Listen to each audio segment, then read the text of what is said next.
안녕하세요, Soseo. Hello everyone and welcome to a new video. Into this video we're taking a deep dive into the explosive drama around the release of 18,000 pages of HYBE's internal documents. These documents reveal everything from body shaming to harsh criticism of artists from other agencies. Nobody was spared. Stay tuned as we break down all the scandalous details, including the shocking comments about biggest stars in K-pop and how the industry is reacting. So if you would like to support me, please subscribe to my channel and give this video a thumbs up. Now, let's start. Recently, internal documents from HYBE were leaked during an audit by South Korea's National Assembly. On October 24th, HYBE was audited by South Korea's National Assembly as part of a comprehensive government audit conducted by the Culture, Sports and Tourism Committee. The audit aimed to scrutinize various aspects of HYBE's business operations, including their internal practices and reports. It came to light that HYBE had been circulating a weekly music industry report among its top execs. Can you believe it? A staggering 18,000 pages of juicy details. But here's the kicker. These documents contain some harsh and unverified comments about K-pop artists from major agencies like SM Entertainment, JYP Entertainment, YG Entertainment, and many more. These reports included critiques on their looks and skills, as well as wild unconfirmed rumors. Oh, and let's not forget the devious viral marketing schemes aimed at their rivals. Out of these colossal documents, around 20 pages have made their way online, causing an uproar among fans and the public alike. The backlash has been fierce and it's got everyone talking. To be more specific, this document, which was revealed by National Assembly member Min Yoon-bae, is essentially a weekly music industry report, as I said before. Now, get this. It's packed with crude, low-quality online reactions about K-pop idols from other entertainment agencies. These reports, allegedly compiled by HYBE employees, were so shocking that Min Yoon-bae refused to share the entire document, calling it too disgusting to be made public. However, some parts of it were unveiled, showing explicit and blunt criticism of other artists, including underage idols. HYBE's chief operating officer Kim Tae-ho stated during the audit that the views expressed in the document do not reflect HYBE's official stance and were just part of an online monitoring effort. HYBE's COO and Belief Lab CEO Kim Tae-ho faced intense questioning. National Assembly member Min Yoon-bae was relentless, grilling Kim Tae-ho about the internal document that contained shocking revelations about HYBE's business operations. The report is apparently sent out weekly to HYBE's top executives and their affiliated labels. Min Yoon-bae of the Democratic Party dropped the bombshell by revealing this report. He pointed out that it contained some pretty harsh language about idols, including underage ones, as I said before. Some of the shocking phrases including things like, since the members debuted at an age when they were all ugly, none of them have the facial features of an idol, and surprisingly, none of them are pretty, among others. Wow. So Rep Min didn't hold back, criticizing these comments for showing a lack of respect and a very impersonal attitude towards the idols. In response, Kim Tae-ho said that this was just one of many monitoring reports and that he couldn't recall the exact contents. He defended HYBE by saying the comments were just a collection of public opinions from various online sources, not the company's personal views. Despite this defense, the Minister of Culture, Sports and Tourism, Yoo In-chon, called the comments harsh and excessive. Min Yoon-bae didn't hold back, asking if Bang Si-hyuk had instructed Kang Myung-soo, the editor-in-chief of Weverse magazine, to draft and submit the controversial report. Kim Tae-ho struggled to provide clear answers, stating it was beyond the scope of work. This led to more poignant question about why Bang Si-hyuk wasn't present to answer directly. Min Min Young-bae said, "Isn't it true that Bang Si-hyuk asked to draft and submit this report?" Kim Tae-ho said, "It's hard for me to say because that's not within the scope of my work." Min Young-bae replied, "Which is why we asked Bang Si-hyuk to attend today. Did you not come to this audit on his behalf? Yet you can answer this question clearly?" But the real bombshell came when HYBE's now deleted official statement was revealed. Released during the audit, the statement threatened to hold accountable anyone who publicized the documents. This infuriated Min Young-bae and the Ministry of Sports, Culture and Tourism. Here's what HYBE's statement said. On October 24, documents used for monitoring during the audit were publicized, causing various reactions from fandoms and industry, as well as media coverage. The contents, which included industry directions and issues, were shared with a small portion of internal staff and reflected social media and online community reactions verbatim, not HYBE's official stance. The report also contained positive reviews from fans and industry insight. However, provocative parts were cherry-picked and leaked to make it seem like HYBE criticized other artists.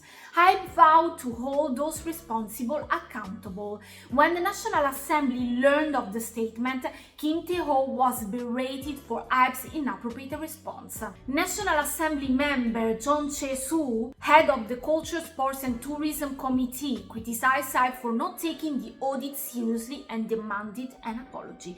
Kim Tae-ho apologized, explaining that the statement was a response to the rapidly growing online backlash and media inquiries. He admitted that releasing the statement during the audit was a mistake and assured that HYBE did not intend to disrespect the National Assembly. Jeon Chae-soo said, "This National Assembly audit is being conducted lawfully under the South Korean constitution. You have come here as a witness and had ample opportunity to speak. Therefore, it is very inappropriate for the company to respond in such a manner regarding the inquiries and responses between the committee members and the witness while the audit is ongoing. As head of the committee, I must express how inappropriate that was and that you should apologize. How can HYBE issue a statement like that while the audit is in progress?" Kim Tae-ho replied, "I'm terribly sorry, but I have not been able to see the said statement yet." Jeon Chae-soo, member Min Young-bae, read it to you. Kim Tae-ho replied, "Was that the whole statement? I don't have any information on it, so..." Jeon Chae-soo, it doesn't matter if that was the whole statement or not. You were chosen as a witness by the committee, and the committee is currently engaged in a Q&A session. For the company to issue a statement in any way while the audit is being conducted makes the audit seem meaningless and undermines the authority of the National Assembly. Is that acceptable? Is HYBE not taking the National Assembly seriously? Later that day, Kim Tae-ho released a statement. We released the statement because during today's National Assembly audit there were numerous media inquiries regarding our stance on the topics related to us, to the extent that it was difficult to respond to each one individually. Additionally, we assessed that content not addressed in the National Assembly audit, as well as content that was shown blurred during the audit, were being distorted and spread online at a significant speed. Thus, we decided to post the statement to promptly respond to media inquiries and prevent the amplification of incorrect information. As I mentioned earlier, we certainly did not intend to disrespect the National Assembly. We hereby acknowledge that issuing the statement during the National Assembly audit was a clear mistake on our part. This revelation sparked a frenzy among K-pop fans. Are such reports common practice in the industry? Do other companies also track and compile derogatory online comments as data? To dig deeper, Joy News 24 interviewed several seasoned insiders in the entertainment business. One veteran insider, A, mentioned that they had never seen monitoring material like HYBE's. They explained that typical industry reports focus on successful teams and learning from their strategy, not gossiping about rivals. He said, "Having worked in the entertainment industry for a long time, I've never seen monitoring material like that. To monitor effectively, you would typically analyze successful teams, reporting something along the lines of, here are the reasons this group is doing well, so we need to improve in that area, or let's review how this group responded to a crisis and learn what we should be more aware of. That would be what you could call an industry trend report. The documents revealed during the government audit seem more like a collection of community comments, just something to gossip about for some cheap laugh. Another industry pro, Insider B, also found the practice unheard of, insisting that compiling critiques of other artists is not standard. They usually track articles and reactions to their own artist, but never make reports based on individual netizens' opinions. In all of my time at various entertainment companies, I have never compiled data that criticize artists from other companies. While it is true that I have checked articles and community reactions when our artists debut, making note of negative expressions of ratios, I never reported on those individual netizens' opinions. HYBE insists that the publicized material shows only the provocative parts pieced together, but that doesn't take away from the fact that the content was still included in the document. In most of the industry, reports like these are cut or killed. If there are explicit criticism of other artists in a report, internal guidelines typically advise against recording or sharing them. Besides, I think information collected from online community is a very ambiguous data set to work with anyway. Finally, Insider C pointing out the dangers of creating such documents. They stress that while entertainment companies see each other as competitors, they also function as partners in the industry. For HYBE to produce materials that belittle and disparage fellow K-pop artists is very risky. There are instances where we share verbal evaluation of different artists and their companies after watching their newly released content, but this is the first time I've encountered a case where such evaluations, negative ones at that, have been turned into official reports for business material. This is very dangerous. We may all be competitors in the same industry, but we are also partners in driving this industry forward. We should not be creating documents that belittle and disparage fellow K-pop artists and companies. HYBE CEO Lee Jae-sang has since issued an official apology acknowledging the inappropriate nature of the comments and promising to hold the creation of such reports and strengthen internal controls. He said, as the CEO of HYBE, I extend my sincere apologies regarding the HYBE monitoring document. Regarding our monitoring document that was highlighted during the National Assembly's Culture, Sports and Tourism Committee audit on October 24th, I deeply apologize to the artists, industry stakeholders and fans. This document was created as part of a process to retrospectively gather various reactions and public opinions on industry trends and issues. Although it was intended to be shared only with a limited number of leaders to understand market and fan sentiments, the content was highly inappropriate. The document contained provocative and explicit expressions directed at K-pop artists, included personal opinions and evaluations of the author, and was preserved in written form. As the representative of the company, I acknowledge all the mistakes and take full responsibility. I am particularly sorry and distressed about the unfounded suspicions of reverse viral marketing that are not true at all, causing misunderstandings and harm to innocent artists and individuals. I formally and respectfully apologize to the external artists mentioned in the document who have suffered damage and distress.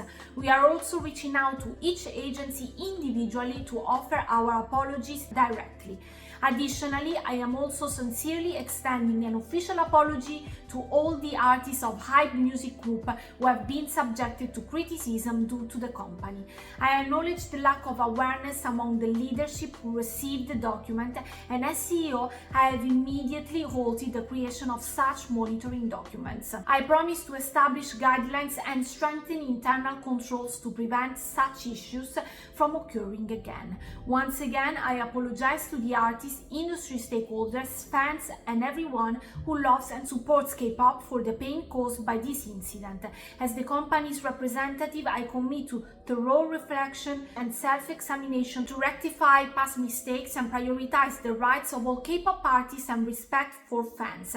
We will do our utmost to contribute to the healthy development of the K-pop industry. On October 30th, Ankyoreh reported that Bang Si-hyuk personally told his execs to circulate these documents. Email records from January 6, 2022 show Bang Si-hyuk asking Kang Yeon-sok, the ex-head of Weverse magazine, to add Zico to the list of recipients for this weekly report. These recipients also included Kim Cho-young, who was the chief human resources officer at the time and is now the CEO of Adore. Since Zico's KOZ Entertainment was acquired by HYBE in 2020, it was apparently added to the list and has been receiving his weekly music industry report sent out to HYBE's top-level execs and their subsidiary labels. According to the report, Zico's been getting this document since last summer, though it's unclear if he actually read it. In response to all this, Zico took to Instagram stories to address the issue himself.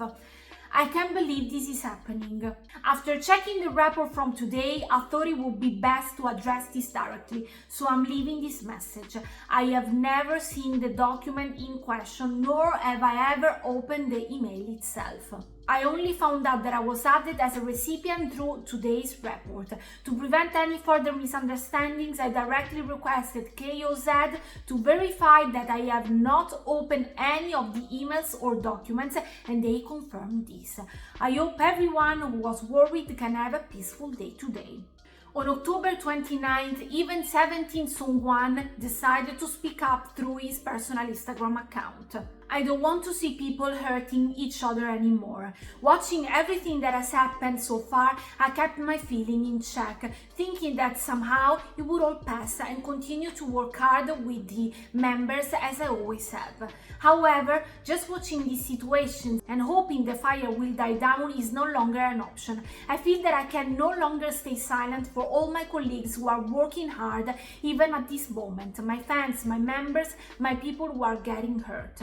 This might seem like meddling to some and like a hasty pause to others, but I am still mustering up courage. Being a celebrity is a job I chose, and while there are parts I must endure because I receive a lot of love, I don't think it is a job where we have to endure to the point of self-destruction, getting hurt until the brink of death. I just wanted to do my best and show responsibility for the given tasks, to repay the fans who love me, and to share the good energy I can give in various ways. So it is true that the burden, the pressure, and the physical and mental fatigue are indescribably immense. Even so, we must carry on at this moment. Some look at it rationally, some smile positively, and some, though it's difficult, adapt and somehow endure because we chose it, and we have to endure it. But today, that reason feels particularly harsh and cruel. Just as some days are sunny and some are cloudy, today is very cloudy for me. I too have days when I try to overcome with positivity. I too have days when I try to smile no matter what. But today, that is not easy, and I feel sorry for those who are getting hurt at this moment. It also upsets me that I can't embrace them all. I wonder if my hasty and clumsy words can resonate with someone, if they can be a comfort to anyone, including our members, the colleagues and friends I know who are working hard in the big industry of K-pop, are people who genuinely love this work purely. Because they are so sincere, they also get hurt, and because they love so much, they sometimes feel empty, but still they live each day giving and receiving love for themselves, their members and their families and their fans. What I want to convey clearly is that we are not people who have been working so easily and smoothly that we can be judged lightly. We have experienced enough pain, fallen apart, and somehow overcome it, putting in tenacious effort to show our best on stage for our fans. I hope people don't take idols lightly. You don't have the right to easily intrude on our narrative. Not just us, but other artists as well. We are not your items. I hope you don't think you can use and enjoy us as you please. All our physical energy is drained even just from 1 week of music show promotions, despite also handling advertisements, events, performances and other scheduled activities. Meanwhile, there are many colleagues these days who greet me warmly with a smile, even more than I do. Whenever that happens, I smile and greet them back. This is all I can do for them. When they greet me with a bright smile, that single moment is precious and grateful. And even a seemingly formal greeting followed by a single line of a colleague's message written in the album, they give me strength when I'm exhausted. I just hope everyone can work without getting hurt and stay healthy. I also like the challenge culture. Whether we are close or not, creating a challenge video together, dancing to each other's songs in a place other than the stage is beautiful. When we are in the prime of our youth, creating even a small memory together. It's even better if fans enjoy watching it. Even if we don't know each other, I like that we can exchange a small word of encouragement to each other, saying "whiting" within the awkward and embarrassing atmosphere at the end of the shoot. Meeting with respect and being able to help even a little is meaningful and something to be thankful for. I need to make an effort first, but I hope we can all be a little warmer. Watching with warmth, supporting, loving, if we treat each other warmly, maybe things might get a little bit better. I really don't want to see anyone breaking down and eventually giving up. I sincerely hope we stop giving once we can't take responsibility for. I don't want to see my members, all my colleagues who are working hard right now, the staff who have sincerely worked for us, and now our fans getting hurt anymore. To the fans who are loving us warmly, even at this moment, I want to say I'm sorry and I love you. But let's have a closer look at the controversial documents mentioning several K-pop groups not under HYBE labels in a less than flattering light. First of all, Rise. Rise was mentioned multiple times with specific comments on Anton's skills and Wonbin's looks. During K-Con, they said that Wonbin's appearance raised eyebrows because his front and profile shots looked noticeably different. The team kept him in a beanie, perhaps because his face didn't harmonize well and his proportions were lacking without the beanie's added height. This is what they said specifically. Wonbin's look had already raised eyebrows during K-Con because his front and profile shots were noticeably different. The team kept him in a beanie constantly, possibly because while some parts of his face are attractive, they don't harmonize completely, so styling plays a huge role for him. Without the beanie's added height, his proportions were also surprisingly lacking, which might make it hard for him to fully take on the center role. Anthony is actually taller than expected but has trouble with dancing. The team seemingly went through an intense preparation for the Siren choreography video, yet during Inkigayo, Anton's weaknesses came out. There's even talk about whether he'd be the next Exos Chenyol type.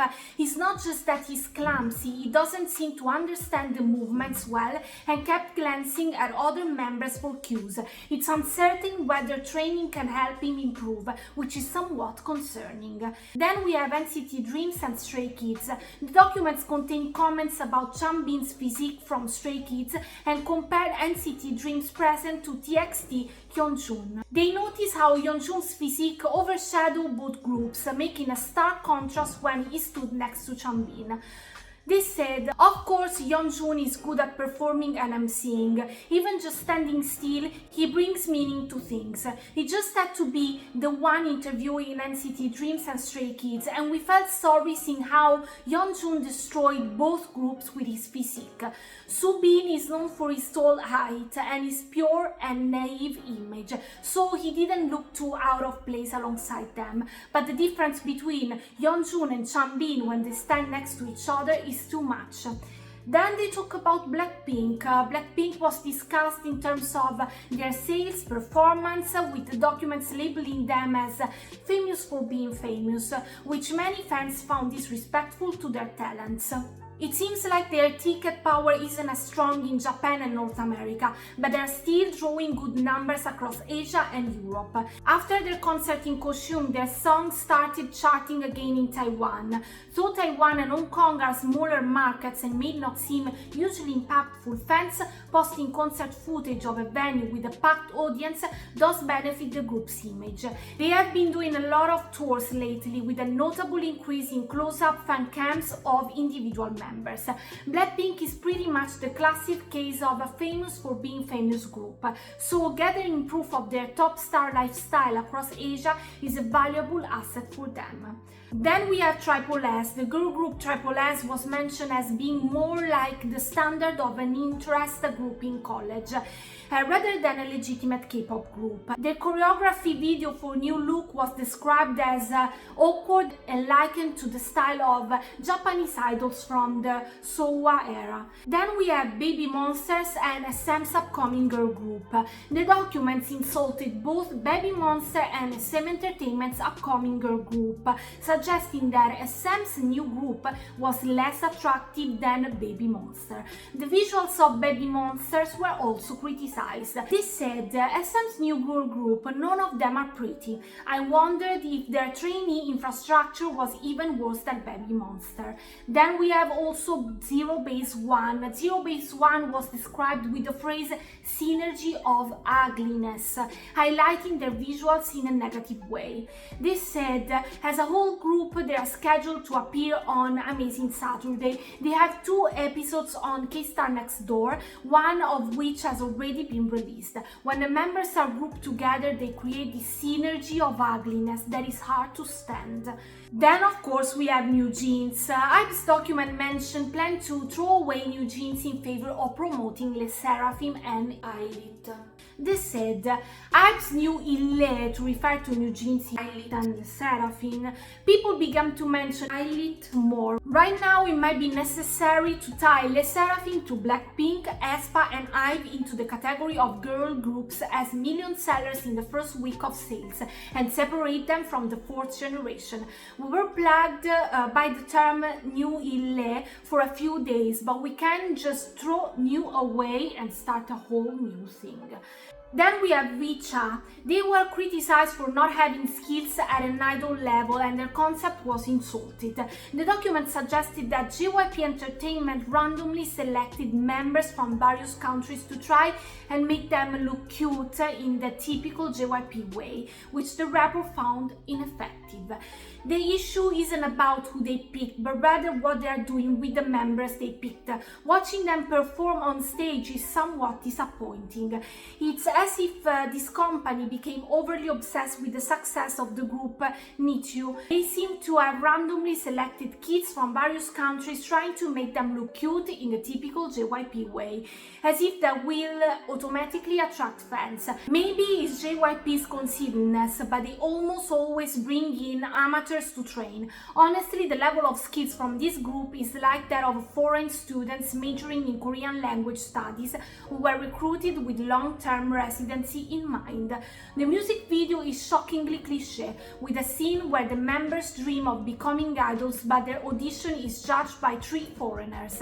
JYP is the only one who auditioned them, though, so what kind of nonsense is that? It just feels superficial. There's even a male actor who vaguely resembles Simon Cowell appearing in a scene during the evaluation. It feels overdone and somewhat cringe-worthy. Then we have HYBE and aespa. The documents imply that despite HYBE and aespa's popularity, their performance skills during tours would ultimately determine their success. This was seen as a continuation of HYBE's focus on aespa. No matter how many popular songs HYBE or aespa have and how much public recognition they gain, it will come down to their performance skills during their tours that make or break the reactions from fans, and this is soon going to be proven in numbers. Among HYBE's targets were also female stars from JYP Entertainment, including ITZY Hyuna and NMIXX Haewon and Kyunchin.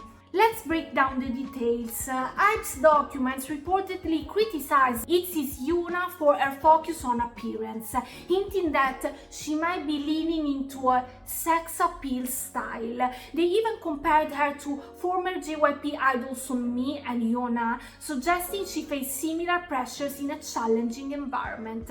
Meanwhile, HYBE's notes about NMIXX members Haewon and Kyujin caught significant attention. The report mentioned that Haewon was seen reading a feminist book, which insiders speculated could be used against her, possibly accusing her of teen killing by capitalizing on feminist issues. As for Kyujin, the document pointing out her appearance on Le Seraphim Unche's Tyler show, noting the physical contrast between her and Unche during a challenge, describing it as noticeable and concerning, despite the positive reception she received. These revelations have left fans outraged, sparking heated discussions online. According to an exclusive report from Ilgan Sports, it seemed like HYBE decided to remove their CEO, who was in charge of writing the company's weekly music industry reports, holding him responsible for the documents. But actually, it was later revealed through industry insiders that he was apparently only removed from his role in the Weverse media contents team, but was still working in the company at the People's Room department, which oversees a portion of HR. And that's it for now, but stay tuned for the next videos. So, are you as shocked as I am about this drama? What do you think? Is Bang Si-hyuk also to blame for this mess? Should he step down as many netizens are demanding? Drop your thoughts in the comments down below. So please remember that there is a lot of work behind this kind of videos, so like and subscribe to support me. I will see you soon. Annyeonghaseyo, bye bye, thank you very much.